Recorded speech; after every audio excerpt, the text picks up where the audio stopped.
ان نظریات کے حامل جو افراد ہیں ان کی آگے پھر تقسیم ہوتی ہے. جو خدا کو مانتے ہیں ان کی آگے پھر تقسیمات ہیں. ایک وہ لوگ ہیں جو کئی خداؤں کو ماننے والے ہیں، اور ایک وہ لوگ ہیں جو صرف ایک خدا کو ماننے والے ہیں، یا ایسے لوگ ہیں جو صرف یہ نظریہ رکھتے ہیں کہ دنیا میں ہر چیز خدا ہے یا خدا کا مظہر ہے، جو دی مسٹیک کہلاتے ہیں، صرف خدا کو ماننے والے. بہرحال یہ تینوں شکلیں جو ہیں وہ ان لوگوں کی ہیں جو خدا کو مانتے ہیں. ان کے مقابلے میں جو دوسری شکل ہے اس کو ہم کہتے ہیں ایتھیزم کی، جو خدا کے وجود کے منکر ہیں، جنہیں ملحد کہتے ہیں، اور اس نظریے کو الحاد بولتے ہیں، جس کے تقریباً آج تمام مذاہب کے پیروکار ہی شکار ہو چکے ہیں. آئیے ہم اس نظریے کو جانتے ہیں کہ یہ نظریہ کیا ہے، اور اس نظریے کے دلائل کیا ہیں، اور اس کی معاصر شکلیں کون سی ہیں. بیسیکلی یہ ایک مفصل موضوع ہے. شاید میں آج کے اس 1 گھنٹے میں اس کو مکمل نہ کر پاؤں، لیکن میں نے اس کی تیاری میں کوشش یہ کی ہے کہ اس کو مفصل ہی بیان کیا جائے، اور اس میں اگر کچھ کنٹینٹ رہ جاتا ہے تو کوئی بات نہیں، لیکن اس کو تفصیل سے بیان کیا جائے. تو ہم آغاز یہاں سے کرتے ہیں کہ خدا کے وجود کے جو منکر ہیں، جنہیں ملحد کہتے ہیں، ان کے جو نظریات ہیں، جب ہم ان سے یہ سوالات پوچھتے ہیں کہ آپ کون ہیں، کہاں سے آئے ہیں، کیسے پیدا کیے گئے ہیں، تو وہ اس کا کیا جواب دیتے ہیں. بنیادی طور پر ملحدین کے پاس ان سوالوں کے کوئی جواب نہیں ہیں، سوائے ٹامک ٹوئیاں مارنے کے، ہوا میں تیر چلانے کے اور اٹکل کے تیر چلانے کے. ان کے پاس کوئی جواب نہیں ہے. ان میں سے بعض کا یہ کہنا ہے کہ شاید ہمارے میں سے آباء و اجداد میں کوئی انسان بندر تھا، اور بندر سے ترقی کرتا ہوا آج کا انسان جو ہے وہ جدید جو انسان ہے وہ آج کی جدید شکل ہے. یا یہ کہتے ہیں کہ آج سے کئی ہزار سال پہلے کچھ دھماکے ہوئے اور اس کے نتیجے میں یہ پوری کائنات جو ہے یہ خود بخود وجود میں آ گئی. یہ ایک نظریہ پایا جاتا ہے. تو یہ جو پہلا سوال ہے کہ ہم کون ہیں، یا ہمیں کس نے پیدا کیا، یا ہم کہاں سے آئے ہیں، تو اس کا ان کے پاس جواب سوائے چند ایک ہوا میں تیر چلانے کے اور کوئی نہیں ہے. ان سے اگر ہم لاجک پر بات کرتے ہیں، میں شاید مزید وضاحت کر دوں. کبھی جو انسانی تاریخ پوری کا اگر ہم مطالعہ کرتے ہیں تو پوری انسانی تاریخ میں کبھی ایسا نہیں ہوا ہے کہ انسان نے خدا کا ہی انکار کر دیا ہو، سرے سے خدا کا انکار کر دیا ہو. یعنی اگر میں اس سلائیڈ پر واپس جاتا ہوں کہ بھلے انسان نے پتھر کو خدا بنایا ہو، بھلے انسان نے سورج کو خدا بنایا ہو، پہاڑ کو خدا بنایا ہو، انسان نے کسی بھی جانور کو خدا بنایا ہو، لیکن ہم یہ دیکھتے ہیں کہ ہمیشہ سے انسان کسی نہ کسی خدا کو پوجتا رہا ہے. یہ ابھی 300-400 سال میں پہلی دفعہ یہ ایسا معاملہ ہوا ہے کہ انسان نے ہر طرح کے خدا کا انکار کر دیا. بھلے وہ کوئی جانور ہو، بھلے وہ کوئی اور جمادات ہو، نباتات ہو، کسی بھی چیز کا انکار کیا، سرے سے خدا کا انکار کیا، جس کے نتیجے میں یہ الحاد کا تصور جو ہے وہ آگے بڑھا ہے. تو یہ انسانی تاریخ میں پہلی مرتبہ یہ ہوا ہے.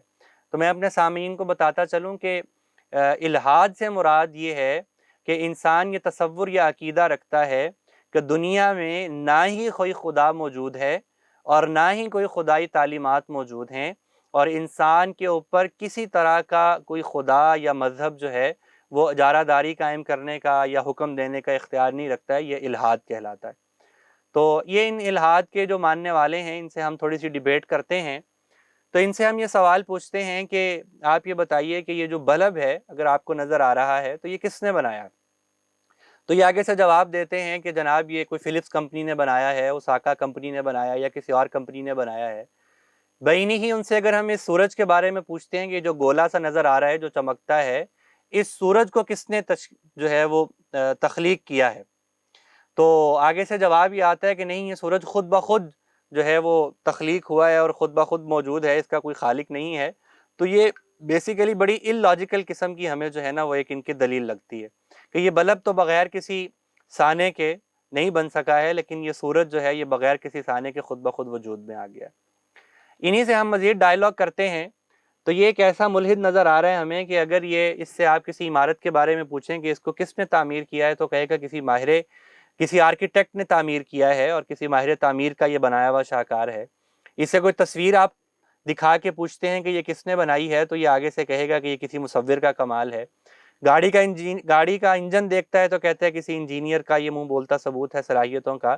لیکن کمال ہے کہ جب یہ اس پوری کائنات پر نظر دوڑاتا ہے تو یہ بدبخت انسان یا بدقسمت انسان یا ملحد انسان یہ کہتا ہے کہ یہ پوری کی پوری کائنات جو ہے وہ خود بخود وجود میں آ گئی ہے۔ ان کے جو دلائل کا اگر ہم جائزہ لیتے ہیں تو ہمیں اندازہ یہ ہوتا ہے کہ ان ملحدین نے در حقیقت جو خدا کا انکار کیا ہے تو اس کے لیے جو انہوں نے ایک دلیل بنائی ہے وہ سائنٹیفک میتھڈ کو یا سائنسی طریقہ کار کو بنایا ہے۔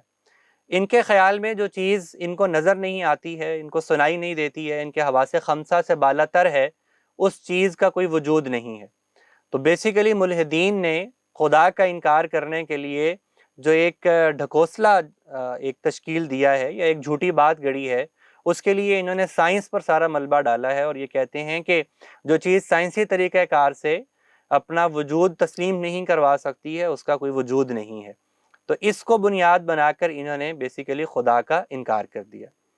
اس سے آگے بڑھتے ہیں ہم، تو ان کی اس دلیل کو قرآن مجید اس طرح رد کرتا ہے کہ قرآن یہ کہتا ہے کہ اعوذ باللہ من الشیطان الرجیم، میں ایک آیت صرف مطالعہ کرتا ہوں آپ کے سامنے۔ قرآن یہ کہتا ہے کہ بل کذبوا بما لم یحیطوا بعلمہ ولما یاتہم تأویلہ، کہ ان لوگوں نے جو خدا کا انکار کیا ہے تو اس کی بنیادی وجہ یہ ہے کہ ان کا علم در حقیقت اس خدا کا احاطہ کرنے سے عاجز ہے، یا اس خدا پر قابو پانے سے عاجز ہے، جس وجہ سے انہوں نے خدا کا انکار کر دیا۔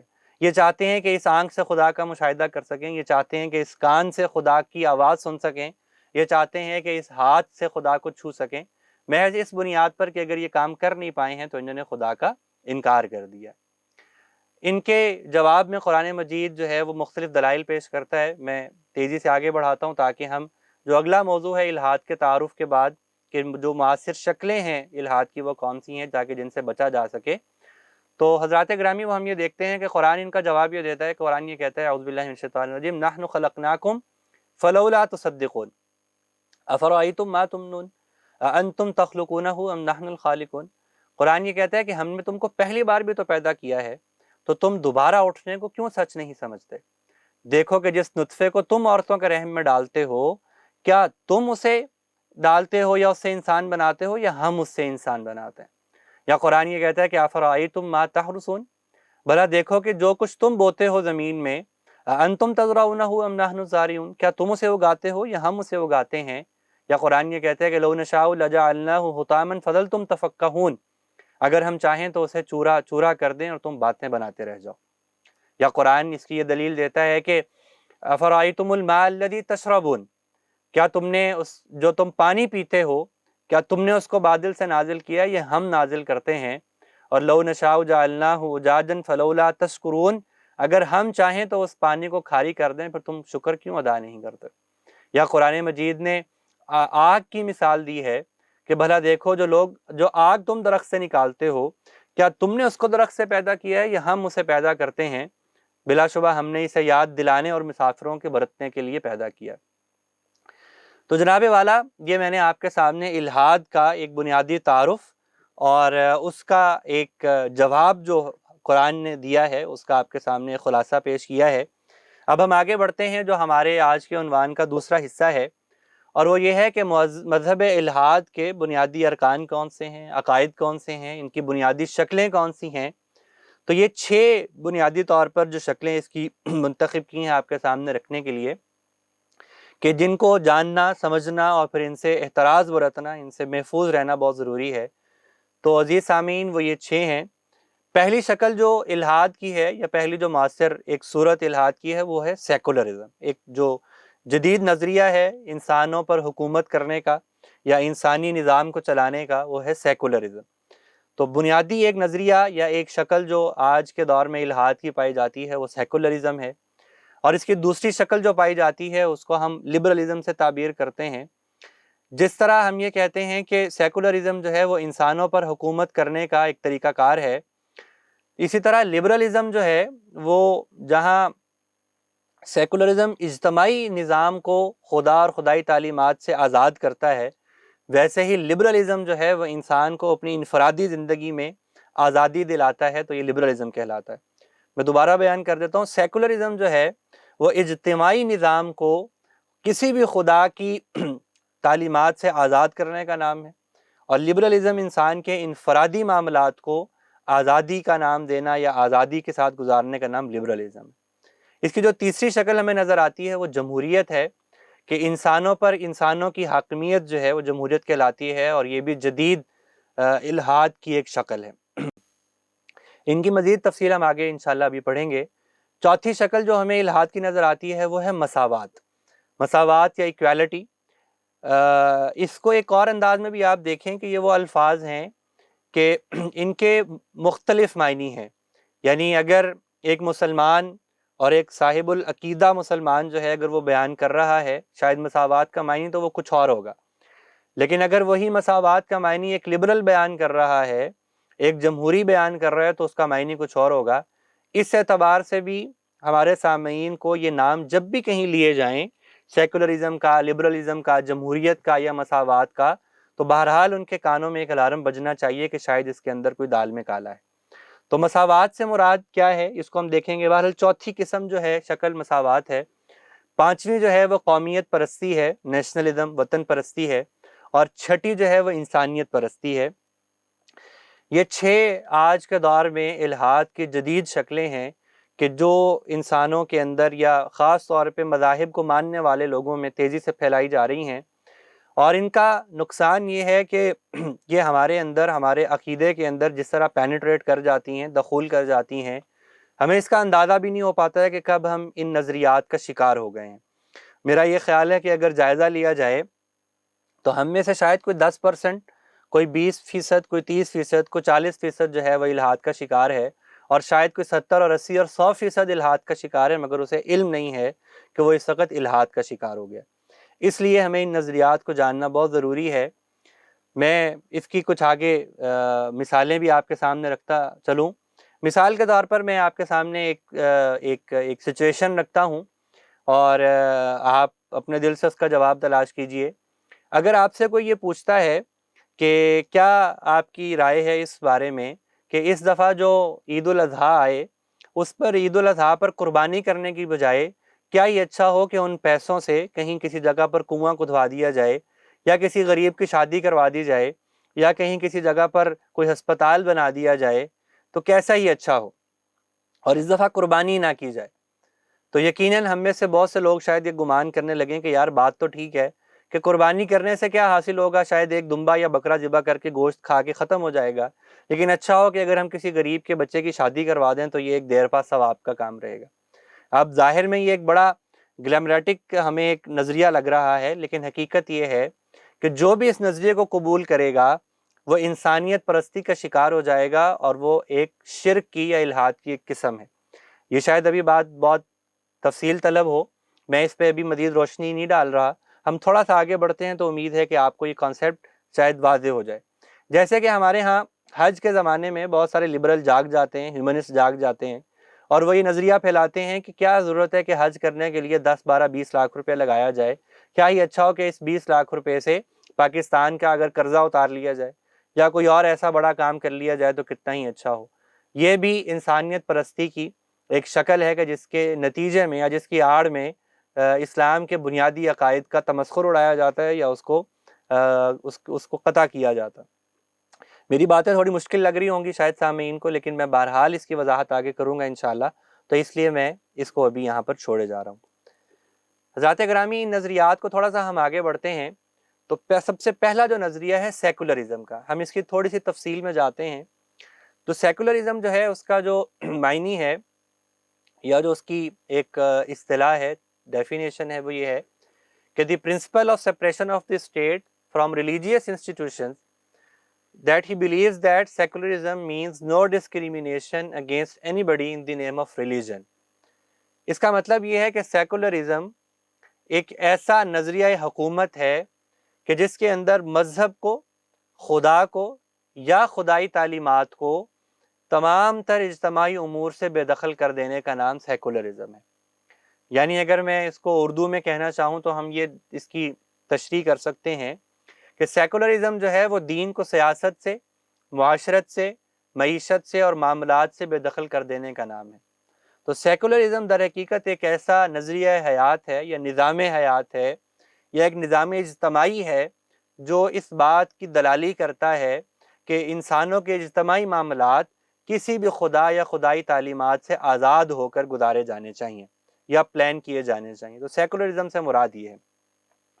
سیکولرزم کی اگر ہم تاریخ میں تھوڑا جاتے ہیں تو ہمیں معلوم یہ ہوتا ہے کہ سیکولرزم کی اپنی ایک تاریخ ہے کہ مغرب میں یہ کیوں شروع ہوا، جس کی بنیادی جو وجہ ہمیں سمجھ میں آتی ہے وہ مذہب اور سائنس کی کشمکش نظر آتی ہے کہ جب ہم یہ دیکھتے ہیں کہ اہل علم کی یا آپ سائنس کے علوم پر دسترس رکھنے والوں کی اہل کلیسا سے جب لڑائی شروع ہوئی ہے 15ویں 16ویں 17ویں صدی کے اندر، تو اس وقت در حقیقت سیکولرزم کا آغاز ہوا ہے کہ جب اس وقت پوری دنیا پر یا خاص طور پر مغربی دنیا پر ہم کہہ لیں کہ عیسائیت کی حکومت تھی، چرچ کی حکومت تھی، اور ان کا ایک ایسا اجارہ داری تھی، ایک ایسا ظلم کا نظام تھا کہ جو ملک کا بادشاہ ہوتا تھا وہ بھی اس چرچ کا وفادار اور اس کے تحت ہوتا تھا، اور چرچ نے اس قدر لوگوں کی انفرادی زندگی کے اندر عمل دخل شروع کر دی تھی کہ لوگ اس سے تنگ اور پریشان تھے۔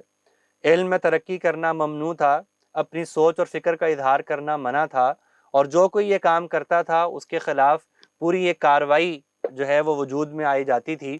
اس کے لیے خصوصی طور پر عدالتیں قائم کی جاتی تھیں کہ جو ان لوگوں کو سزائیں دیتی تھیں کہ جو حریت فکر یا جو سائنسی علوم میں دسترس کی کوشش یا بات کرتے تھے۔ ایک یہ وجہ ہو گئی۔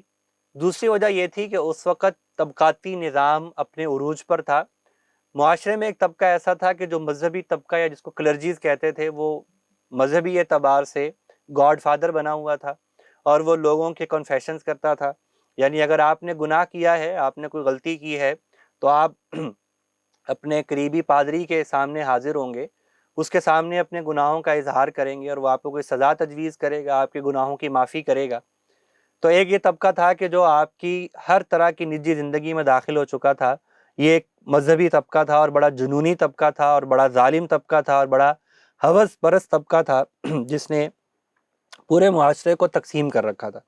تو ایک یہ بڑی وجہ تھی۔ ایک جاگیرداری طبقہ، جاگیرداروں کا ایک طبقہ تھا جو اس پورے چرچ سسٹم کو سپورٹ کرتا تھا اور ان کو سپانسر کرتا تھا، ان کے اخراجات اٹھاتا تھا، اور جو جنگیں چرچ کے نام پر ہوتی تھیں اس کے اندر انویسٹمنٹس کرتا تھا۔ اسی طرح تاجروں کا ایک معاملہ تھا کہ تاجر بھی یہ کام کرتے تھے کہ وہ بڑی بڑی جنگوں میں اور چرچوں کو سپورٹ کرتے تھے، ان کی آپس کی ایک چپکلش تھی۔ پھر اس سے بڑھ کے مذہبی طبقے کے آپسی اختلافات بہت زیادہ تھے، اور چوتھی بات میں پہلے بیان کر چکا ہوں کہ مذہبی طبقے کی علم دشمنی تھی کہ اگر کوئی بھی حریت فکر کی بات کرتا تھا تو اس کے خلاف باقاعدہ کارروائی کی جاتی تھی۔ تو سیکولرزم کی ابتدا یوں ہوئی کہ لوگوں نے مذہبی اجارہ داروں سے تنگ آ کر مذہب کے خلاف، بیسیکلی تو انہوں نے چرچ کے خلاف بغاوت کرنا چاہی، لیکن جس کا نتیجہ یہ نکلا کہ انہوں نے مذہب کے خلاف بھی بغاوت کر دی، خدا کے خلاف بھی بغاوت کر دی۔ یہ چند ایک ان کی تصاویر ہیں کہ جو اس دور میں ان لوگوں کے خلاف کارروائی کی جاتی تھی جو حریت فکر کی بات کرتے تھے یا کوئی اپنی فکر کا اظہار کرنا چاہتے تھے۔ یہ جس طرح کے مظالم ان کے ساتھ کیے جاتے تھے، یہ اس کی شکلیں ہیں۔ تو سیکولرزم کی ابتدا کیسے ہوئی، اس کی کچھ تاریخ آپ کے سامنے رکھ رہا ہوں۔ سیکولرزم جیسے کہ میں نے آپ کے سامنے بیان کیا کہ ایک ایسا نظریہ ہے کہ جو اجتماعی نظام سے اجتماعی طور پر مذہب کو یا خدا کو یا خدائی تعلیمات کو بے دخل کرتا ہے اور انسانی حکومت کو، مذہب کو اور حکومت کو دو مختلف حصوں پر تقسیم کرتا ہے۔ یہ سیکولرزم ہے۔ سیکولرزم کے بعد جو دوسرا نظریہ آتا ہے الحاد کا، وہ لبرلزم ہے۔ لبرلزم ایک ایسی بے مہار آزادی کا نام ہے کہ جو یہ دعویٰ کرتی ہے کہ انسان اپنے نظام زندگی کو وضع کرنے کا اختیار خود رکھتا ہے۔ اس سوچ کے حامل افراد میں انسان کی بحیثیت فرد آزادی، ذاتی مصروفیات کے اظہار اور ترقی میں کسی بیرونی مداخلت کو تسلیم نہیں کیا جاتا ہے، خواہ یہ مداخلت مذہب کی طرف سے ہو یا ریاست کی طرف سے ہو۔ فرد اپنی ذاتی اور اجتماعی زندگی میں بالکل آزاد ہے۔ یہ لبرلزم کا ایک تصور ہے۔ لبرلزم اور سیکولرزم کی ڈیفینیشن جاننے کے بعد حیرانی ہوتی ہے ان ناسمجھ ہمارے دوستوں پر، مسلمان بھائیوں پر، جو آج اپنے واٹس ایپ اسٹیٹس پر یا اپنے فیس بک پر لکھتے ہیں کہ آئی ایم اے لبرل مسلم یا آئی ایم اے سیکولر مسلم۔ تو یہ بالکل دونوں کی ضد ہے۔ یا آپ سیکولر ہو سکتے ہیں یا آپ مسلم ہو سکتے ہیں، یا آپ لبرل ہو سکتے ہیں یا آپ مسلم ہو سکتے ہیں۔ تو یہ جاننے کی ضرورت ہے کہ لبرلزم کیا ہے۔ لبرلزم کا آپ کے سامنے اظہار جو ہے اس کو میں نے کیا ہے کہ لبرلزم انسان کو ہر طرح کی سوچ کی، فکر کی، عمل کی آزادی دیتا ہے اور اسے ہر طرح کے انسان کو خدا اور خدائی تعلیمات سے آزاد کرتا ہے۔ اسی لبرلزم کا ایک مظہر ہے جو ہم اپنے پاکستان کی سڑکوں پر بھی دیکھتے ہیں کہ اب اسلام آباد کی سڑکوں پر بھی یہ جملے ہمیں سننے کو ملتے ہیں کہ میرا جسم ہے، میری مرضی ہے، یا مائی باڈی مائی چوائس، یا یہ چادر یہ چار دیواری گلی سڑی لاش کو مبارک، تو my body my mind my civil my choice. تو یہ جو اس طرح کے جو ہمیں نعرے ملتے ہیں، یہ سارے کے سارے لبرلزم کے وہ نعرے ہیں جو ہمارے دلوں میں اور دماغوں میں ڈالے جاتے ہیں۔ مثال کے طور پر ہمارا میڈیا کس طرح کی ایڈز بناتا ہے، وہ بھی اس طرح کی ایڈز بناتا ہے، جیسے چاہو جیو، کھا لو پی لو، کھا لے پی لے جی لے، سنو سب کی کرو من کی۔ یہ سارے نعرے جو ہم سنتے ہیں معاشرے میں، یہ سارے لبرلزم کے پرچار کے وہ غیر محسوس نعرے ہیں جو لگائے جاتے ہیں اور ہمارے نوجوانوں کے کانوں میں ڈالے جاتے ہیں۔ یہ جو آزادی ہے، اس آزادی کے بارے میں اقبال ایک بہت خوبصورت شعر کہتے ہیں کہ مجھے تہذیب حاضر نے عطا کی ہے وہ آزادی، کہ ظاہر میں تو آزادی ہے باطن میں گرفتاری۔ تو اگر ہم یہ دیکھیں کہ یہ جو آزادی جس کو کہا جا رہا ہے کہ یہ نام نہاد آزادی ہے، یہ کیسی آزادی ہے، اس کا جائزہ ہم لیتے ہیں۔ تو آئیے اس کا ایک مظہر دیکھتے ہیں کہ وہ انسان جو خدا سے انکار جب کر دیتا ہے اور خدائی تعلیمات کا انکار کر دیتا ہے، وہ ہر طرح کے مذہب کا انکار کر دیتا ہے، تو پھر اس کے بعد جینے کا کیا سبب بنتا ہے یا جینے کا کیا موقف بنتا ہے اس کے سامنے۔ تو اس کی ایک بہت واضح ایک مثال آپ کے سامنے ہے کہ ہم یہ دیکھتے ہیں کہ مغرب میں انسان نارمل لائف گزارتے گزارتے اس قدر تھک گیا ہے کہ وہ اب نئے نئے تجربات کرنا چاہتا ہے، کیونکہ آزادی ہے نا جی، تو جو جیسے چاہو جینا ہے۔ تو انسان کی طرح تو ہم نے کافی جی کے دیکھ لیا ہے، تو آئیے اب کسی اور مخلوق کی طرح جی کے دیکھتے ہیں۔ تو ایک رپورٹ کے مطابق ابھی جیسے ایک تصویر میں نے آپ کے سامنے جو پریزنٹ کی ہے کہ کس طرح ایک برازیلین نوجوان ہے جس نے اپنے چہرے کو پلاسٹک سرجری کروا کے ایک کتے کی شکل بنا لی ہے، اور یہ رجحان بڑھتا جا رہا ہے مغرب میں کیونکہ آزادی ہے۔ یہ اب دیکھیے گا کہ مثال کے طور پر یہ جو ریسنٹ رپورٹ ہے اس کے مطابق 10,000 انسان جو ہیں یو کے اندر، برطانیہ میں، they have chose to live like a dog, انہوں نے اپنے لیے یہ طے کر لیا ہے کہ وہ اب کتے کی طرح زندگی گزاریں گے۔ اسی طرح مغرب میں ہم دیکھتے ہیں، یا چائنا کے اندر ہم دیکھتے ہیں، یا دیگر ملکوں کی نیچے مثالیں کچھ تصاویر میں نے دی ہیں کہ جہاں پہ اب ڈاگ واکس ہوتی ہیں، جہاں پہ اب ڈاگس کی جو کیا اس کا نام ہے واک ہوتی ہے یا ان کی دوڑ ہوتی ہے، اور وہ سارے انسان ہوتے ہیں لیکن وہ اپنی شکلوں کو کسی نہ کسی جانور کی طرح تبدیل کر کے اس طرح جینا چاہتے ہیں۔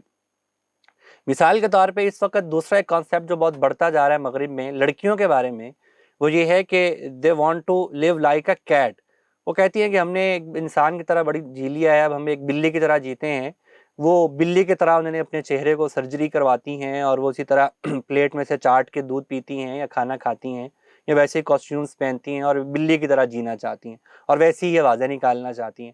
تو یہ وہ مغرب کی نام نہاد آزادی ہے جو وہ مغرب یہ چاہتا ہے کہ انسانوں کو دے دی جائیں اور انسان جو ہے وہ آزاد ہو جائے اور جیسے چاہے جیے اور خدا کا انکار کر دے۔ تو آئیے اس بے مہار آزادی کی جو شکلیں ہیں وہ ہم دیکھتے ہیں۔ اس میں ایک اور بہت اہم چیز سمجھنے والی ہے کہ لبرلزم کی طرف جو اٹریکٹ کرنے والے نعرے ہیں وہ کون سے ہیں، وہ کون سی ایسی اٹریکٹیو سلوگنز ہیں جو لوگوں کو اٹریکٹ کرتے ہیں، نوجوانوں کو خاص طور پر، کہ وہ لبرل ہو جائیں۔ تو اس کے جو اجزائے ترکیبی ہیں وہ ہم سمجھنا چاہیں تو بنیادی طور پر 4 ہیں۔ پہلا ہے، اس کا نام ہے، بڑی نیلم پری معلوم ہوتی ہے، اس کا نام ہے آزادی۔ دوسری ہے، اس کا نام ہے مساوات۔ تیسری ہے ووٹ کا حق، اور چوتھی ہے آزاد مارکیٹ۔ اس کا مطلب کیا ہے کہ آزادی سے مراد یہ نہیں ہے کہ انسان انسانوں کی غلامی سے نکلنے کو آزادی بول رہا ہے، نہیں، ایسا نہیں۔ جب یہ آزادی کا نعرہ لبرل لگاتے ہیں تو اس کو میں نے ڈینجر کے ساتھ یہاں پہ جو ہے وہ آپ کے سامنے رکھا ہے۔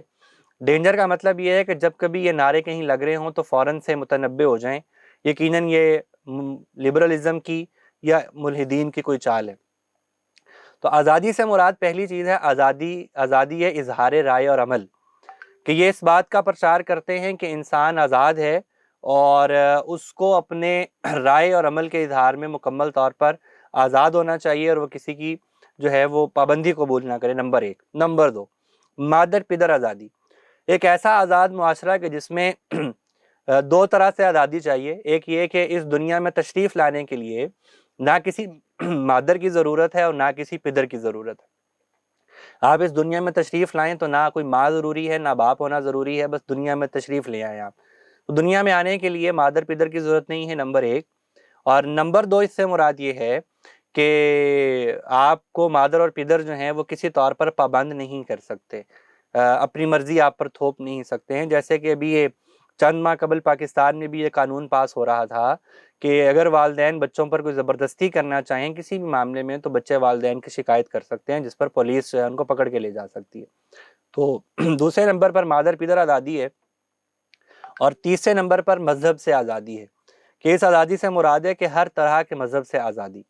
اور چوتھی چیز جو ہے وہ مال کمانے اور خرچ کرنے کی آزادی ہے، کہ ایک ایسا معاشرہ کہ جس میں آپ پابند نہیں ہیں کہ آپ مال کماتے کیسے ہیں اور خرچ کیسے کرتے ہیں۔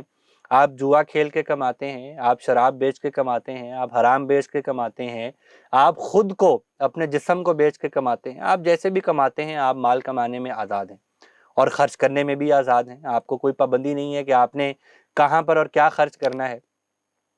تو سامعین محترم، پہلی چیز جو ہے وہ لبرلزم کے جو اٹریکٹیو سلوگنز ہیں ان میں پہلی چیز جو ہے وہ آزادی ہے، نمبر 1۔ نمبر 2 ہے مساوات۔ مساوات سے کوئی یہ سمجھے نہ کہ اس سے مراد یہ ہے کہ لوگوں کو برابر کے حق دینا، بلکہ اس سے مراد دو ہیں، مساوات مرد و زن اور جنسی مساوات، کہ مرد اور عورت کو برابر کرنا اور جنسی اعتبار سے ان میں کوئی تفاوت یا تفریق نہ کرنا۔ اس کو آگے جا کے ہم تفصیل سے پڑھیں گے۔ اور تیسرا ہے ووٹ کا حق دینا، کہ ہر انسان کو اپنے خداؤں کو اس ووٹ کے ذریعے چننے کا خود حق ہے۔ اور چوتھی چیز ہے آزاد مارکیٹ، اس کی پہلے تشریح جو ہے وہ ہو چکی ہے۔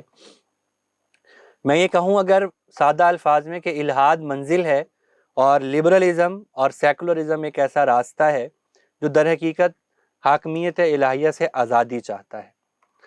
آگے بڑھتے ہیں ہم۔ تو آج کی جو معاصر شکلیں ہیں لبرلزم جیسے اس میں سے ایک ہے، اس کے ہتھیار کو جاننا بھی ہمارے سامعین کے لیے بہت ضروری ہے۔ تو ہم یہ دیکھتے ہیں کہ لبرلزم کے ہتھیار کیا ہیں، یہ کس طرح گریب کرتے ہیں نوجوانوں کو۔ تو اس کے لیے سب سے پہلے ایک ایسے ادارے وجود میں آتے ہیں کہ جو لوگوں کے دلوں کے اندر خواہشات کو پیدا کرتے ہیں۔ ایسی خواہشات ہر انسان کے جس دل میں جنم لینے لگتی ہیں کہ وہ اپنی لیونگ سٹینڈرڈز کو بڑھانا چاہتا ہے۔ وہ یہ چاہتا ہے کہ دنیا کا ہر ٹرینڈ اس سے شروع ہو اور وہ دنیا میں کسی سے مادیت پرستی میں پیچھے نہ ہو، دنیا کا ہر فیشن کا آغاز اس سے ہو رہا ہو یا وہ اس کو اختیار کر رہا ہو۔ تو یہ خواہشات کو دکھانے میں جو بنیادی کردار ادا کرتے ہیں اس میں ٹرینڈ سیٹرز میں ہمارے ایکٹرز ہیں، ہماری میڈیا ایڈورٹیزمنٹ ایجنسیز ہیں، فلمز ہیں، ڈرامہ انڈسٹری ہے، جو معاشرے کے اندر ایسا ایک ماحول پیدا کرتے ہیں کہ ہمارے نوجوانوں کے اندر جو کمزوریاں ہیں، جو کمیاں ہیں یا جو آپ محرومیاں ہیں ان کو ختم کرنے کا شوق پیدا ہوتا ہے، اور جو کچھ اللہ نے انہیں دے رکھا ہے اس پر بے قناعتی کا جو ہے وہ عدم قناعت کا ایک ان کے اندر ایک خیال پیدا ہوتا ہے۔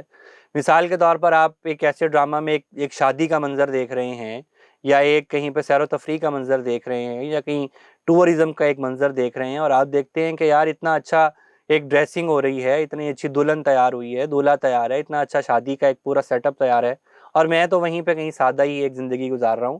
تو آپ کے اندر ایک خواہشات جنم لینے لگتی ہیں۔ تو لبرلزم کا پہلا ہتھیار یہ ہے کہ وہ آپ کے دل کے اندر خواہشات پیدا کرتا ہے، نمبر 1۔ نمبر 2 یہ ہے کہ جب آپ کے دل کے اندر خواہشات بہت پنپنے لگ گئی ہیں اور اشتہا بڑھ گئی ہے، آپ کی بھوک بڑھنے لگ گئی ہے، تو پھر دوسرے نمبر پر خواہشات کا حل بتانے والے بہت سارے ادارے میدان میں اترتے ہیں۔ اگر آپ کو آئی فون 14 چاہیے اور اب آپ کے پاس پیسے نہیں ہیں، اگر آپ کو اپنی گاڑی چاہیے، اپنا گھر چاہیے، تو آئیے ہم آپ کو حل بتاتے ہیں۔ اس کے لیے کنسلٹنسی ادارے قائم ہوتے ہیں، بینکس کام کرتے ہیں، کارپوریشن کے ادارے کام کرتے ہیں، وہ آپ کو نت نئے مشورے دیتے ہیں، سود پہ قرضے دیتے ہیں کہ آپ اپنی خواہشات کی تکمیل کر سکیں، نمبر 2۔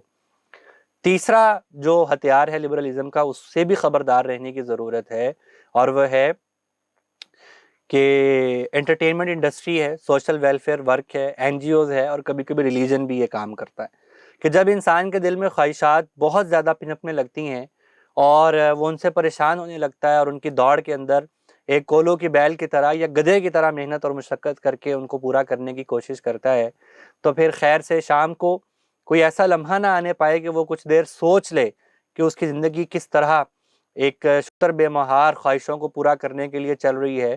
شام میں مصروفیت کے لیے انٹرٹینمنٹ انڈسٹری آ جاتی ہے جو اس کو اس قدر مصروف رکھتی ہے کہ اس کو یہ خیال ہی نہیں آتا ہے کہ اسے کس مقصد کے لیے پیدا کیا گیا تھا اور اسے زندگی میں اس کمانے اور خرچ کرنے کے علاوہ بھی کوئی کام کرنا ہے۔ تو یہ 3 ہتھیار ہیں بنیادی طور پر جو لبرلزم کو سپورٹ کرتے ہیں اور اس کے لیے راستہ ہموار کرتے ہیں۔ یہ ایک خط آپ کے سامنے شو کر رہا ہوں، میں پریزنٹ کر رہا ہوں اس نوجوان کا جس نے حال ہی میں کوئی 1 سال پہلے خودکشی کی ہے، اور خودکشی کرنے سے پہلے یہ بچہ جو ہے، یہ تقریباً اس کی 16-17 سال عمر ہے، یہ جو خط لکھتا ہے اپنے گھر والوں کو، اس کو ذرا بڑا چلے میں پڑھ دیتا ہوں۔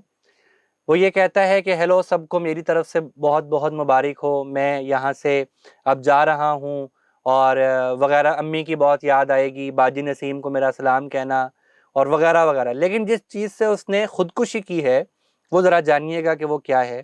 وہ نوجوان خودکشی کرنے سے پہلے یہ کہتا ہے کہ میں اس لیے خودکشی کرنا جا رہا ہوں کہ مجھے لگتا ہے کہ میرا اس دنیا میں اب کوئی کام نہیں ہے، میں ہر چیز میں ناکام ہوں، فوٹوگرافی مجھے نہیں آتی ہے، فلم میکنگ مجھے نہیں آتی ہے، ولاگنگ میری نہیں چل رہی ہے، یوٹیوب چینل مجھ سے نہیں چل رہا ہے، میری اسٹڈی مجھ سے نہیں چل رہی ہے۔ یہ آپ ذرا بنیادی طور پہ اس بچے کا خودکشی کرنے سے پہلے جو محرومیاں ہیں یا کمپلیکسٹیز ہیں وہ کیا ہیں کہ اس کی ولاگنگ کامیاب نہیں ہو رہی، فوٹوگرافی میں اچھا نہیں جا رہا، فلم میکنگ اچھی نہیں ہے، ٹک ٹاکر نہیں بن پایا صحیح طرح وہ۔ تو یہ احساسات جو اجاگر کرنا ہے، فیم کے پیچھے بھاگنا ہے، یہ سارا لبرلزم کا ایک بنیادی ہتھیار ہے یا راستہ ہے جو اس طرف لے کر جاتا ہے۔ یہ ایک بہت زبردست تصویر ہے جو لبرلزم کو بیان کرتی ہے کہ یہ جو رعونت سے بھرپور چہرے ہیں جو میت اٹھائے جا رہے ہیں، لبرلزم کی چند ہاتھی ہیں، وہ ابرہا کے ہاتھی ہوں یا وہ آج کے نظام سرمایہ داری کے ہاتھی ہوں، یہ لبرلزم کی میت کیسے لے کر جا رہے ہیں کہ ظاہر میں تو یہ ہمیں آزادی کی پھکی دے رہے ہیں یا آزادی کا عنوان دے رہے ہیں، لیکن حقیقت میں کیا چاہتے ہیں؟ حقیقت میں یہ چاہتے ہیں کہ انسانوں کو رب کی غلامی سے نکال کر اپنے جیسے سفلی جذبات کے حامل انسانوں کی غلامی میں لے لیں۔ تو در حقیقت یہ ہے لبرلزم۔ 2 بنیادی کانسیپٹس ہمارے ہوئے ہیں، سیکولرزم ہم نے پڑھا، لبرلزم ہم نے پڑھا۔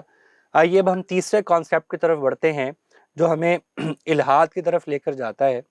تو وہ پہلا جو ہے وہ ہے تیسرا جو ہے وہ ہے ڈیموکریسی۔ ڈیموکریسی کا مطلب کیا ہے کہ عوام کی حکومت۔ اس کی جو بہت آسان تشریح ہو سکتی ہے وہ یہ ہے کہ انسانوں کی حکومت انسانوں پر انسانوں کی جانب سے، the government of the people, by the people, for the people.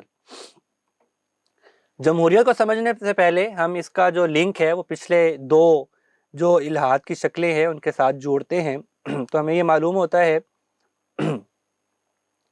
کہ انسان نے پہلے جس چیز کا انکار کیا یا پہلے جس چیز کو پہلے اڈاپٹ کیا وہ سیکولرزم تھا۔ سیکولرزم کیا ہے کہ مذہب کو اور حکومت کو آپس میں الگ الگ کرنا، سیکولرزم ٹھیک ہو گیا۔ اگر میں اور آپ اس بات پر راضی ہو گئے کہ ہم مذہب کو اور حکومت کو الگ الگ کر دیں تو ٹھیک ہے۔ دوسرے نمبر پر مجھے اور آپ کو اس بات پر راضی کیا جائے گا کہ ہم انفرادی زندگی میں بھی مذہب کا انکار کر دیں، ٹھیک ہو گیا۔ اب جب آپ نے مذہب کو اجتماعی زندگی سے بھی نکال دیا، انفرادی زندگی سے بھی نکال دیا، تو ظاہر ہے کہ کسی ملک کا نظام جو چلے گا یا کسی معاشرے کا جو نظام چلے گا تو ظاہر ہے کہ جب آپ نے مذہب کو ہر طرف سے نکال دیا ہے تو پھر کسی جگہ کا نظام کیسے چلے گا؟ تو نظام ہم آپ کو بتائیں گے کہ جمہوریت کے ذریعے چلے گا، کہ جب خدا نکل گیا اجتماعی زندگی سے بھی، انفرادی زندگی سے بھی، تو پھر انسانوں پر انسان حکومت کریں گے، اس کا نام ہے جمہوریت۔ یہ ایک بہت خوبصورت تصویر ہے جو جمہوریت کی ایک شکل دکھاتی ہے کہ ایک ٹیچر بچے سے پوچھتا ہے کہ واٹ از ڈیموکریسی؟ تو آگے سے جو بچی ہے وہ یہ جواب دیتی ہے کہ democracy is the freedom to elect our own dictators. یہ ایک بہت خوبصورت ایک تشریح ہے ڈیموکریسی بیسیکلی آزادی ہے. کس چیز کی آزادی؟ کہ انسان اپنے اوپر اپنے خداؤں کو خود چنے، جو اس کے بارے میں صحیح اور غلط کے، حلال اور حرام کے، سچ اور جھوٹ کے فیصلے کریں. تو جمہوریت کی تشریح جاننے کے بعد ہم آگے بڑھتے ہیں. جمہوریت کا مزید آگے بڑھتے ہیں تو جمہوریت کس طرح عمل کرتی ہے. تو جمہوریت کی اساس جو ہے وہ ان 7 بنیادی نظریات پر ہے کہ اگر یہ نہ ہو تو جمہوریت کی کشتی جو ہے وہ ڈوب جائے. پہلی کیا ہے؟ اور وہ ہے اکثریت کی حکومت، یعنی عوام کی طاقت. کوئی بھی فیصلہ جو ہوگا وہ اکثریت کی بنیاد پر ہوگا، نمبر 1. نمبر 2 یہ ہے کہ حاکمیت اور قانون سازی کا جو ماخذ ہوگا، یعنی اقتدار اعلیٰ کا جو مالک ہوگا وہ انسان ہوگا.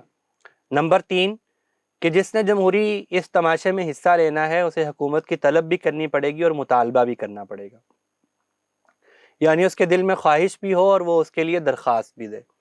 نمبر 4 یہ کہ اس کو انسانوں پر خدا لگنے کے لیے ووٹ مانگنے کی بھی ایک دقت اٹھانی پڑے گی، نمبر 4. نمبر 5 یہ ہے کہ اس میں مرد اور عورت دونوں حکومت کر سکتے ہیں، دونوں خدا بن سکتے ہیں اس نظام کے تحت. نمبر 6 کہ اس کے لیے مذہب کا پابند ہونا بھی ضرورت نہیں ہے. آپ مسلمان ہیں، آپ عیسائی ہیں، یا آپ ہندو ہیں، یا بدھ مت ہیں، یا آپ ملحد ہیں، آپ کچھ بھی ہیں، آپ اس جمہوری نظام کے ذریعے خدا بن سکتے ہیں. اور 7واں جو بڑا ایک عجیب و غریب سا ایک اس کا نظام کا ایک حصہ ہے وہ کیا ہے؟ حزب اقتدار اور حزب اختلاف. کہ جمہوریت کے اندر اس کی گاڑی چل ہی نہیں سکتی ہے کہ اگر اس میں 2 گروہ نہ تیار ہوں، ایک حزب اقتدار اور اختلاف، کہ ایک حکومت کرے گا اور دوسرا اسے کہے گا کہ ہم آپ کو نہیں چلنے دیں گے. یعنی ایک کھیلنے کی کوشش کرے گا، دوسرا کہے گا کہ نہ کھیلیں گے اور نہ کھیلنے دیں گے. تو یہ جمہوریت کی بنیادی اساس ہے جس پر یہ پورا نظام کھڑا ہے. جی ہم اس سے آگے بڑھتے ہیں. تو جمہوریت اور اسلام کا کمپیریزن اگر ہم لوگ کرتے ہیں تو اس میں یہ بنیادی 6 جو ہیں چیزیں آپس میں ٹکراتی ہیں. جمہوریت کا پہلا جو ایک اصول ہے وہ یہ ہے کہ سب کا ووٹ جو ہے وہ برابر ہے. اور دوسری چیز جو ہے وہ یہ ہے کہ حاکمیت عوام کی ہے. حق کا معیار اکثریت ہوگی، کوئی بھی اس میں حاکم بن سکتا ہے. اور 5ویں نمبر پر یہ ہے کہ حکومت مانگنی پڑتی ہے. اور 6 نمبر پر یہ ہے کہ عورت بھی حکمران بن سکتی ہے. ان سب کے مقابل اسلام یہ کہتا ہے کہ جمہوریت کہتی ہے سب کا ووٹ برابر ہے، تو اسلام یہ کہتا ہے کہ نہیں، علم والے اور جاہل برابر نہیں ہو سکتے. جمہوریت کا تیسرا نقطہ یہ ہے کہ حق کا معیار جو ہے وہ اکثریت ہوگی، جبکہ قرآن یہ کہتا ہے کہ اکثریت بھٹکے ہوئے لوگوں کی ہے. جمہوریت کہتی ہے کہ کوئی بھی حاکم بن سکتا ہے، جبکہ قرآن یہ کہتا ہے کہ حاکم بننے کے اہل لوگ وہ ہیں جو اللہ کی راہ میں جہاد کرنے والے ہیں.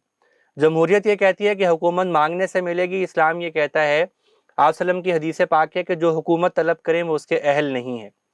اور جمہوریت یہ کہتی ہے کہ عورت بھی حکمران بن سکتی ہے، جبکہ اسلام یہ کہتا ہے کہ جس قوم کی حکمران عورت بن گئی وہ قوم کبھی فلاح نہیں پا سکتی ہے. تو یہ بنیادی جمہوریت اور اسلام کا آپس میں تقابل ہے. اس کے بعد ہم آگے بڑھتے ہیں کیونکہ ہمیں جلدی سے آگے بڑھنا ہے.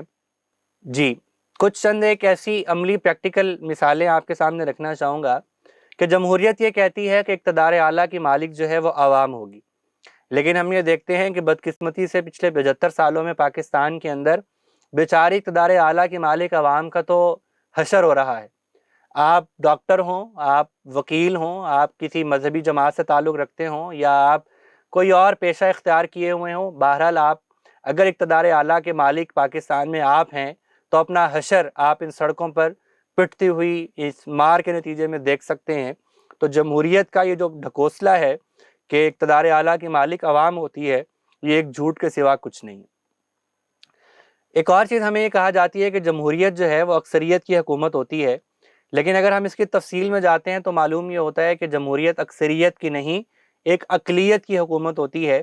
اس کی تفصیل اس سلائیڈ میں موجود ہے، میں اس کی تشریح میں نہیں جانا چاہ رہا. مختصر یہ ہے کہ جب جتنے بھی کسی بھی ملک کے اندر ووٹ ہوں اور کتنے کینڈیڈیٹ ہوں، ان میں جب ووٹ تقسیم ہوتے ہیں تو اس کا جو نتیجہ نکلتا ہے وہ یہ واضح کرتا ہے کہ بہرحال جمہوریت اکثریت کی نہیں، ہمیشہ اقلیت کی حکومت ہوتی ہے. یہ ایک گراف ہے آپ کے سامنے جو آپ کو بتا سکتا ہے کہ اس سے کیا مراد ہے.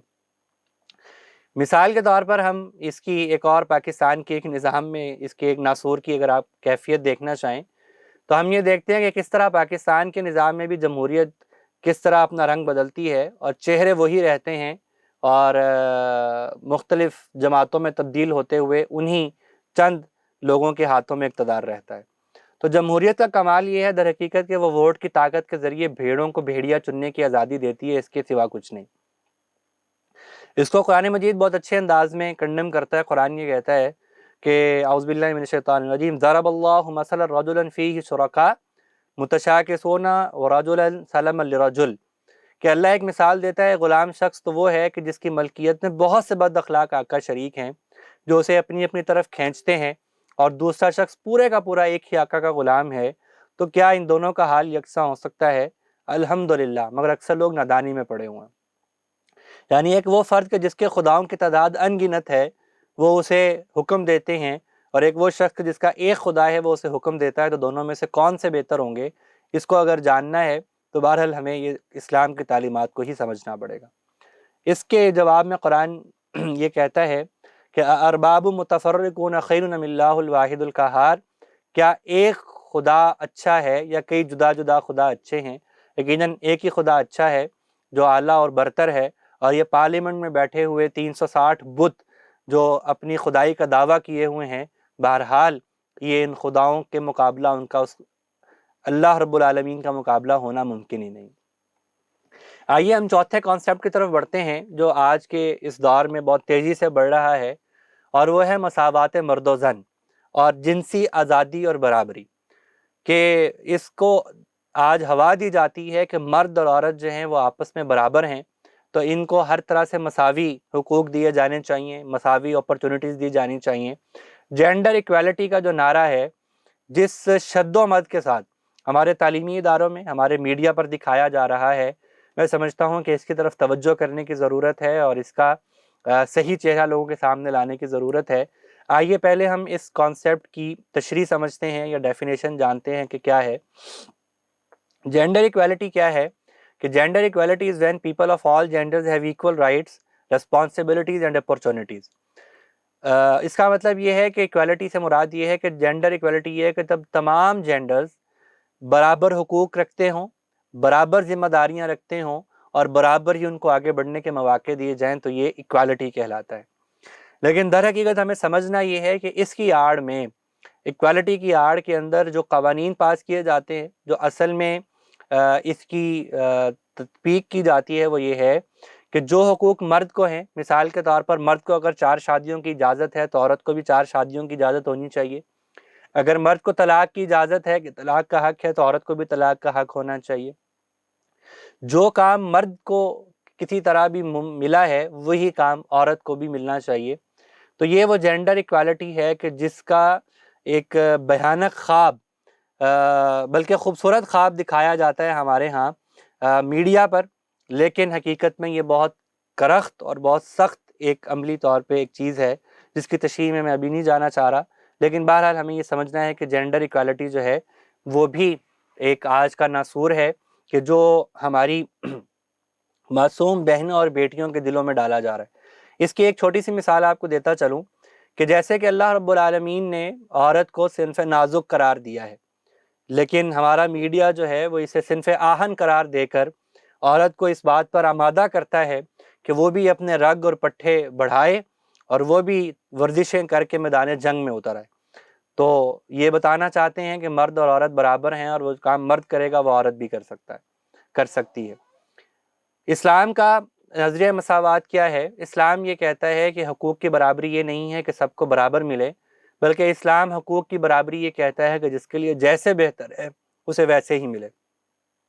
اسلام اس بوگس قسم کے ایکویلٹی کے نظریے کے مقابلے میں جو اپنا نظریہ دیتا ہے وہ مساوات ہے، عدل ہے اور احسان کا رویہ ہے۔ اس کی تشریح ابھی ہم اس وقت اسکپ کر کے آگے بڑھتے ہیں۔ جو سیکنڈ لاسٹ نظریہ ہے اس کا الحاد کا، وہ ہے قومیت پرستی۔ قومیت پرستی ایک ایسا نظریہ ہے کہ جو انسانوں کو تقسیم کرنے کا کبھی کسی دور میں پرانا بھی رہا ہے، لیکن پرانے دور میں قومیت پرستی کہیں نسل پرستی ہوا کرتی تھی، کہیں رنگ پرستی ہوا کرتی تھی، کہیں زبان کے اوپر کہیں لوگوں کو فخر ہوا کرتا تھا۔ لیکن جب سے انسان نام نہاد آزاد ہوا ہے اور یہ نیشن سٹیٹ میں تقسیم ہوا ہے، مذہب کا اس نے انکار کیا ہے، تو شیطان کو اور کوئی چیز نظر نہیں آئی کہ جو انسانوں کو آپس میں لڑوانے کا، آپس میں تقسیم کرنے کا ایک سبب اور موجب بن سکے۔ تو اس کے لیے شیطان کا جو جدید الہادی نظریہ ہے وہ قومیت پرستی ہے۔ قومیت پرستی کی ڈیفینیشن اگر ہم سمجھیں تو وہ یہ ہے کہ یہ ایک ایسا نظریہ ہے، میں اس کی انگریزی جو ڈیفینیشن ہے وہ نہیں پڑھ رہا، میں اردو تشریح کر دیتا ہوں۔ قومیت پرستی ایک ایسا نظریہ ہے کہ جو اس بات پر زور دیتا ہے کہ انسان کی تمام تر اس کا اخلاص، اس کی محبت، اس کی دوستی، اس کی دشمنی محض اس بنیاد پر ہو کہ کون اس کی قوم سے وابستہ ہے، تعلق رکھتا ہے، اور کون اس کی قوم سے تعلق نہیں رکھتا ہے۔ اسی کے نتیجے میں غیر ملکی کی ایک اصطلاح وجود میں آتی ہے کہ کوئی بھی غیر ملکی اگر آپ کے ملک میں داخل ہو گیا ہے تو شاید وہ آپ کا دشمن ہے، اور اسے پکڑنا چاہیے اور اسے جیل ڈالنا چاہیے یا اسے مارنا چاہیے کہ وہ آپ کے ملک کا دشمن ہے، قطع نظر اس سے کہ وہ آپ کا ہی کلمہ پڑھنے والا ہے یا نہیں۔ تو دوستی اور دشمنی اور نفرت اور محبت کی جو بنیاد ہے وہ یہ لکیر جو ہے وہ طے کرے گی۔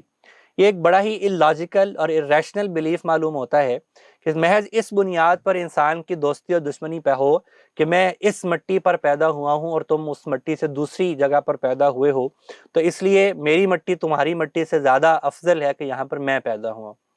اگر اسی بنیاد پر غور کیا جائے کہ جس مٹی پر آپ پیدا ہوئے ہیں وہ مٹی افضل ہے، تو پھر اس مٹی کی تشریح میں جائیں گے تو شاید ہم میں سے کوئی پاکستان میں پیدا ہوا تو ہے، لیکن شاید کوئی پنجاب میں پیدا ہوا ہو، کوئی شیخو پورہ، لاہور اور فیصل آباد میں پیدا ہوا ہو، اور اس سے آگے بڑھتے ہیں تو کوئی الائیڈ ہسپتال اور کوئی فیصل ہسپتال میں پیدا ہوا ہو، اور اس سے آگے بڑھتے ہیں تو کوئی کمرہ 34 اور کمرہ 35 میں پیدا ہوا ہو۔ تو پھر ہماری اس مٹی کی، جہاں ہم پیدا ہوئے ہیں، اس کی حدود اربع کیا طے کی جائیں گی کہ جس کی بنیاد پر آپ یہ کہیں گے کہ یہ میری مٹی افضل ہے؟ پھر تو آپ یہ کہیں کہ میں اگر الائیڈ ہسپتال میں پیدا ہوا ہوں تو الائیڈ ہسپتال کی مٹی افضل ہے اور سول ہسپتال کی مٹی جو ہے وہ اس سے کم تر ہے۔ تو اس irrational بلیف کا اینڈ کوئی نہیں ہے۔ یہ جس مغربی قومیت پر ہم انحصار کرتے ہیں اس کی بنیاد ان 5 بنیادی نظریات پر ہے۔ ایک اشتراک نسل ہے، اشتراک زمین ہے، اشتراک زبان ہے، اشتراک رنگ ہے، اور معاشی اغراض کا اشتراک ہے۔ یہ سارے مغربی قومیت کے عناصر ہیں جن پر آج کی جدید قومیں وجود پاتی ہیں، اور ہمیں بھی، مجھے اور آپ کو بھی انہی میں سے کبھی نسل کی بنیاد پر لڑایا جاتا ہے، کبھی زمین کی بنیاد پر، کبھی زبان کی بنیاد پر، کبھی رنگ کی بنیاد پر ہمیں بھی موٹیویٹ کیا جاتا ہے، ابھارا جاتا ہے اور لڑوایا جاتا ہے۔ دھرتی ماں کا ایک ایسا تصور دیا جاتا ہے کہ جس دھرتی ماں کو پوجنا ہمارے لیے فرض قرار پاتا ہے۔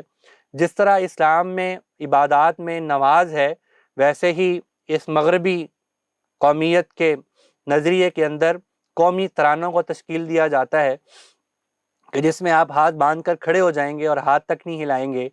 بالکل جس طرح ہمارے ہاں نماز ہے، اسی طرح اس مغربی قومیت کے اندر قومی ترانے تشکیل دیے جاتے ہیں اور اسی کو خدا اور خدائی تعلیمات کے مقابل اور مساوی تیار کیا جاتا ہے۔ ان سب کی تشریح میں ابھی جانے سے گریز کرتے ہوئے آگے بڑھتا ہوں۔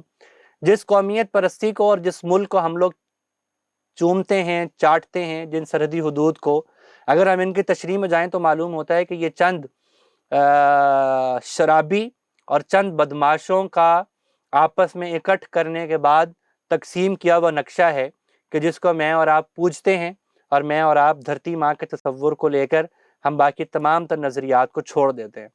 اسی کے یہ اثرات ماضی قریب میں ہم نے دیکھے کہ روہنگیا کے اندر جو مسلمانوں نے وہاں پر ہجرت کی تو ہم دیکھتے ہیں کہ اسے کسی مسلم ملک نے قبول کرنے سے انکار کر دیا۔ تو یہ قومیت پرستی کے کچھ مظاہر ہیں۔ میں آخری کانسیپٹ پہ جانے سے پہلے اسلام کا نظریہ قومیت جو ہے وہ بیان کر دوں۔ اسلام کا نظریہ قومیت یہ ہے کہ جو فرد بھی لا الہ الا اللہ کا دم بھرتا ہے، لا الہ الا اللہ کا اقرار کرتا ہے، وہ دنیا کے کسی بھی کونے میں ہے تو وہ ایک بھائی قرار دیے جائیں گے، وہ ایک جسم قرار دیے جائیں گے، اور اسلام کسی بھی طرح کی سرحدی حدود کو تسلیم جو ہے وہ نہیں کرتا ہے، کیونکہ اسلام کا نظریہ یہ ہے کہ ساری زمین اللہ کی ہے اور ہم بھی اسی اللہ کے ماننے والے ہیں، تو اس اعتبار سے پوری زمین مسلمانوں کی ہے۔ اس نظریے کو اگر اچھے سے جاننا ہو تو اقبال کی نظم جو وطنیت ہے اس کو ضرور پڑھا جائے، جس میں اقبال یہ کہتے ہیں کہ ان تازہ خداؤں میں بڑا سب سے وطن ہے، جو پیرہن اس کا ہے وہ مذہب کا کفن ہے۔ اس کو ضرور بھی ضرور پڑھا جائے۔ تو اسلام کا نظریہ وطن یہ ہے کہ نظریہ قوم یہ ہے کہ جو بھی انسان دنیا کے کسی بھی کونے میں بستا ہے اور وہ لا الہ الا اللہ کا اقرار کرتا ہے تو وہ ایک قوم ہے۔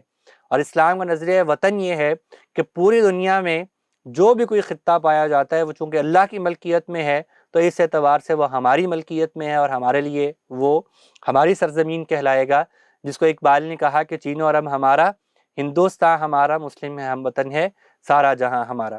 میں آپ کے آخری 3 منٹ لوں گا صرف انسانیت پرستی جو ہمارا چھٹا آج کا لیسن ہے اس کو آپ کے سامنے رکھنے کے لیے۔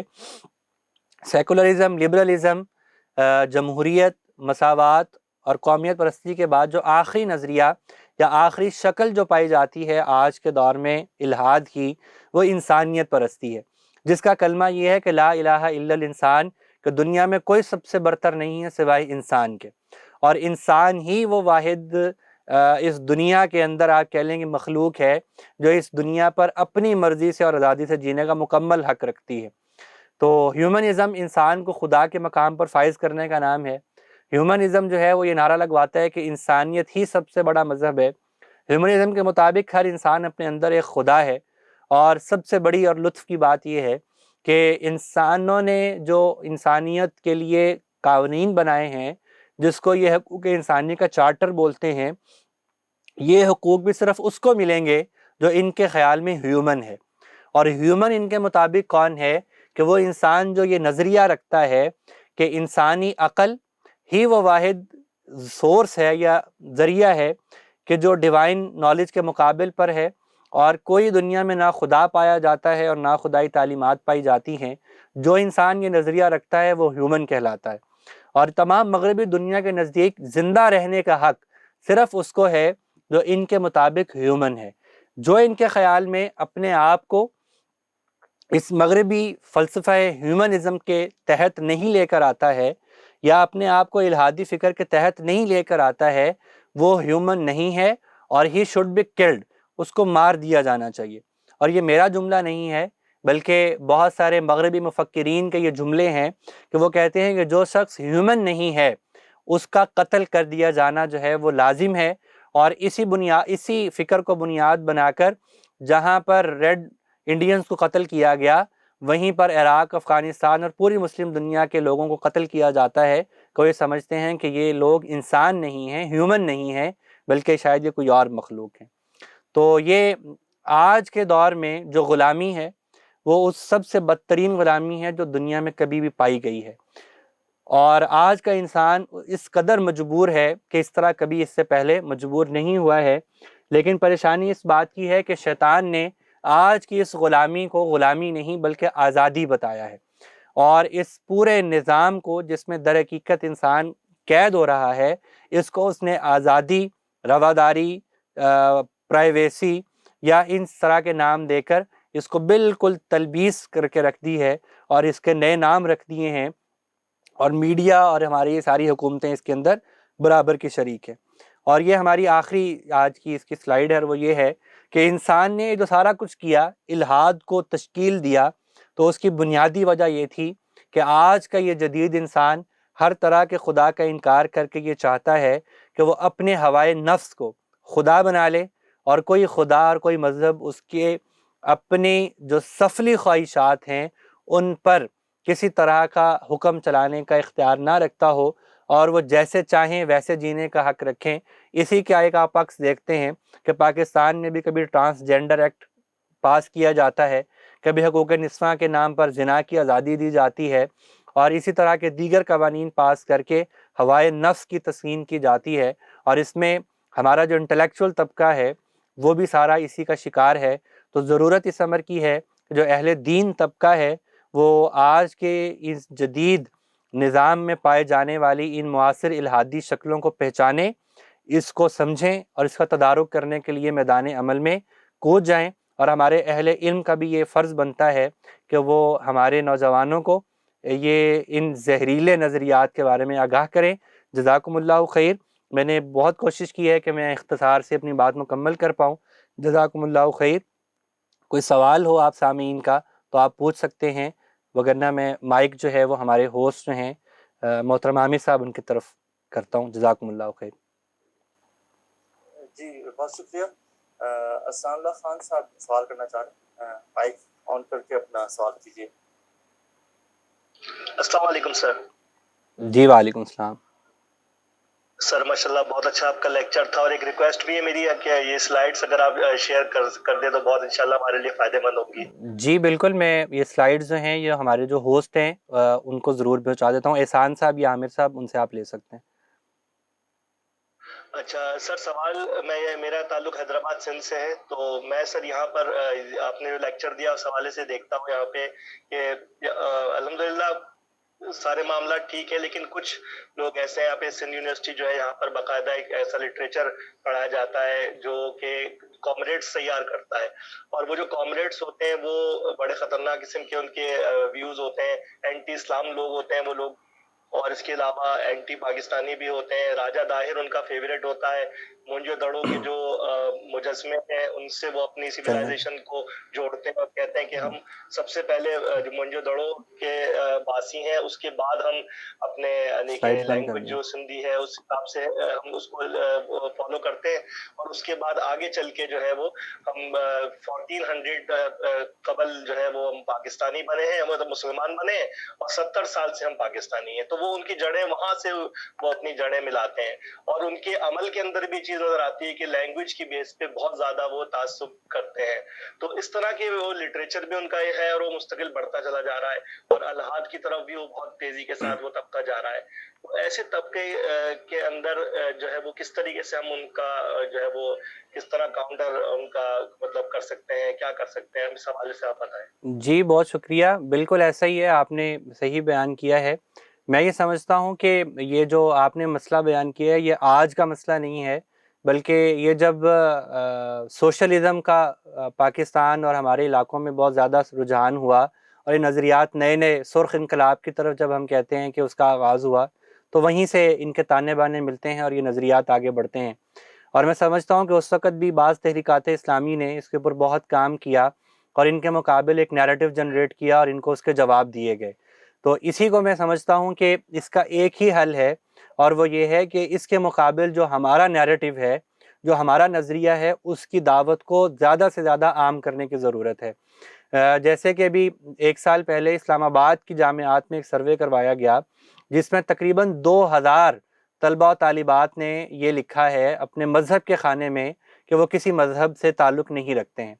تو پیارے بھائی، اس کا ایک ہی حل ہے اس کا کہ ہم جو دین سے وابستہ لوگ ہیں، ہم اس کی دعوت کو عام کرنے کے لیے کمر بستہ ہوں، خاص طور پہ جامعات کے اندر گھس جائیں اور وہاں پر اپنی دعوت کو تیز کریں، اور جس سطح پر بھی ہو سکتا ہے ہم اس کا تدارک کریں. حکومتی سطح پر، میڈیا کی سطح پر ہم ایسے اصل میں معاملہ یہ ہوتا ہے کہ ایسے کامریڈز جن کا آپ نے تذکرہ کیا، ان کا جواب دینے کے لیے ہم جو مسلمان نوجوان ہیں ہمارے پاس جواب نہیں ہوتا ہے. تو یہاں پہ اسلامک اسکالر جو ہمارے ہیں ان کا یہ موضوع ہونا چاہیے. یعنی آپ اگر غور کریں تو پاکستان میں آپ کو کتنے اسکالرز ملیں گے جو الحاد کے اوپر بولتے ہیں. تو میں سمجھتا ہوں کہ گنتی کے شاید آپ ایک ہاتھ کی انگلیوں پر بھی نہ گن سکیں، اس سے بھی کم ہیں.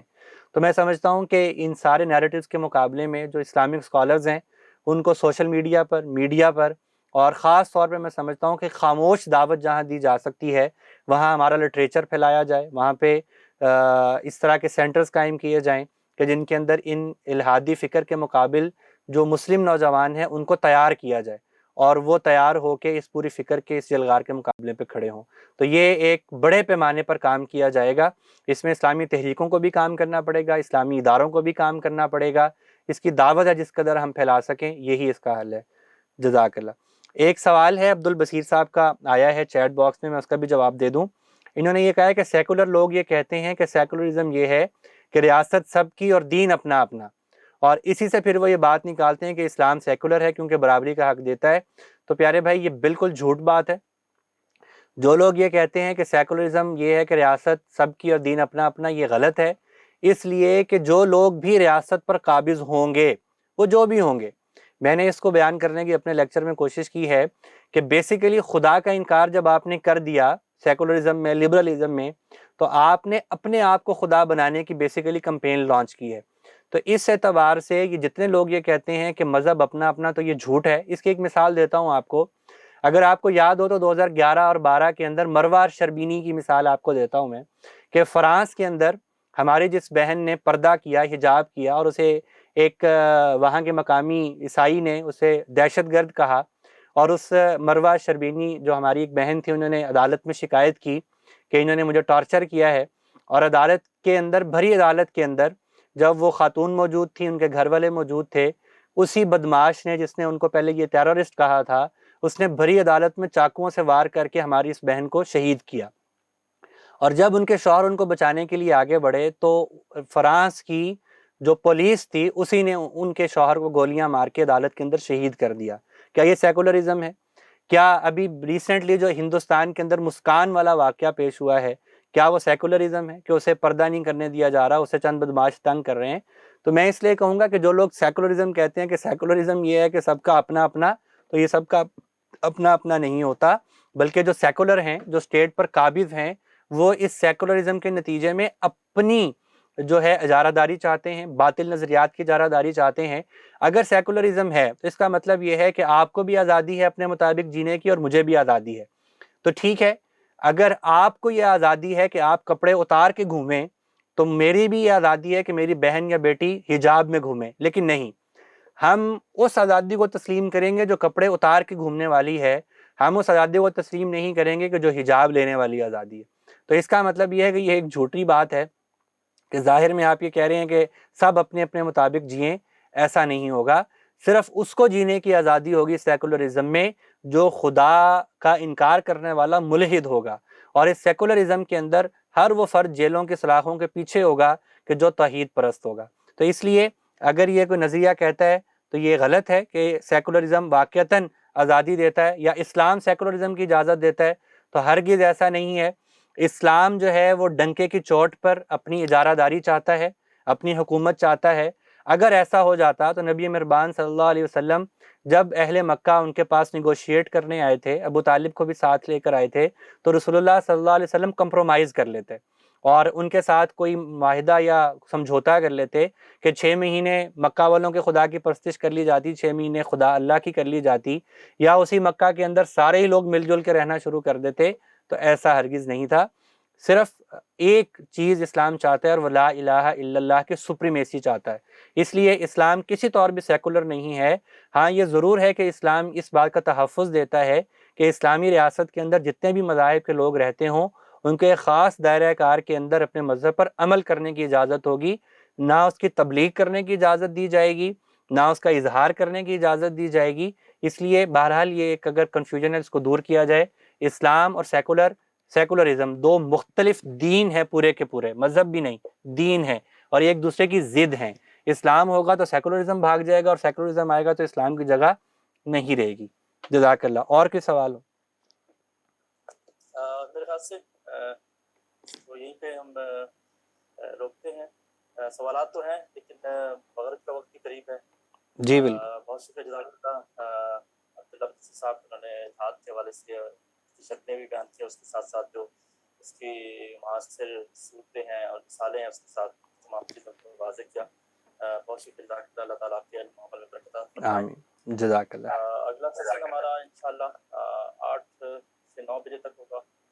ڈاکٹر عطا اللہ بٹو صاحب پاکستان کے دستور کی اسلامی دفعات کے اوپر کریں گے، تو آپ تمام لوگوں سے گزارش ہے کہ اس میں بھی ضرور شرکت کیجیے۔